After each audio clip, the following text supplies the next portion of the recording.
Welcome back to NewsLink Indiana. I'm Samantha Johnson with tonight's sports. Ball State softball picked up a big win Sunday versus Canisius as they won 11-4, improving to 9-3 on the year. After losing the first two games of the four-game series, the Cardinals capitalized on the later games to finish the weekend at 2-2.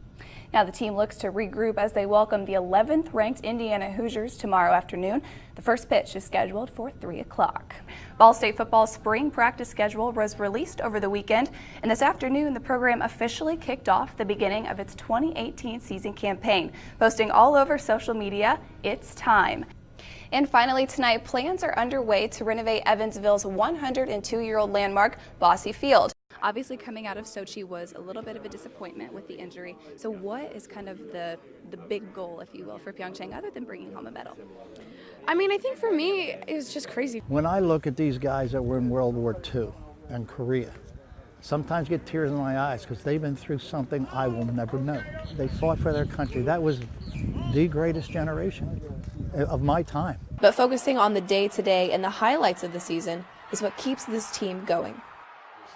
It kind of made you focus on the now, just with everything we've been through. We just kind of, we just learned to just live in the moment and not just worry about anything else.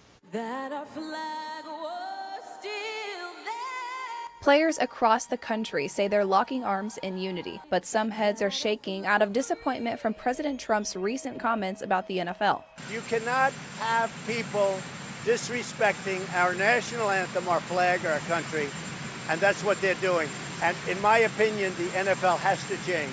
Or you know what's going to happen? Their business is going to go to hell. Players and coaches across the league have mixed emotions on what to think and how to respond to the comments, including Ball State alumni currently in the NFL. That includes Bills quarterback Keith Winning. In a statement to NewsLink Indiana, Winning mentions he understands the president's concerns, but says with these protests, some NFL players, whether you agree or disagree, are trying to use their platform to make people aware and create change in today's society. Tennessee Titans wide receiver Kevon Mabon agrees, saying by showing peaceful protest, those NFL teams showed what the country should be about: unity. Ball State defensive line coach Keith McKenzie spent 8 years in the league and says he doesn't see disrespect in these acts, but rather an exercise of freedom. Those guys have the right to protest. That's, I support their right to be able to protest in their manner. It's peaceful. It's not derogatory. Another former Packers player, Aaron Taylor, explains that these protests are not meant to stir up more controversy. Taylor told NewsLink Indiana kneeling during the national anthem is not meant to disrespect the flag or military veterans.